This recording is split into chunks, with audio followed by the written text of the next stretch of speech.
নিরাপত্তাজনিত কারণে আরজিকর হাসপাতালে তরুণী চিকিৎসকের ধর্ষণ ও খুনের ঘটনায় এখনো পর্যন্ত ধৃত সঞ্জয় রায়কে শুক্রবার সশরীরে আদালতে পেশ করা হবে না।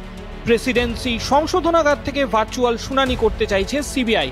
আদালত চত্বরে কলকাতা পুলিশের সিভিক ভলান্টিয়ার সঞ্জয় রায়ের ওপর হামলার আশঙ্কা উড়িয়ে দিচ্ছেন না সিবিআই আধিকারিকরা।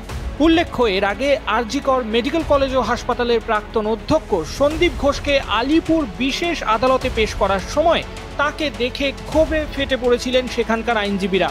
পরে আদালত থেকে বের করার সময় সন্দীপ ঘোষকে চড় মারার অভিযোগও ওঠে।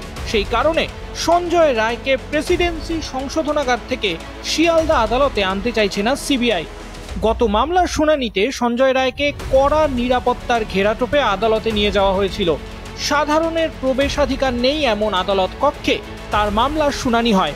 আশঙ্কা করা হয়েছিল সঞ্জয় রায়কে হাতের নাগালের মধ্যে পেলে আক্রমণ করতে পারে আমজনতা, ব্যাপক জনরোষ সৃষ্টি হতে পারে, পরিস্থিতি সামাল দেওয়া তখন দুষ্কর হবে।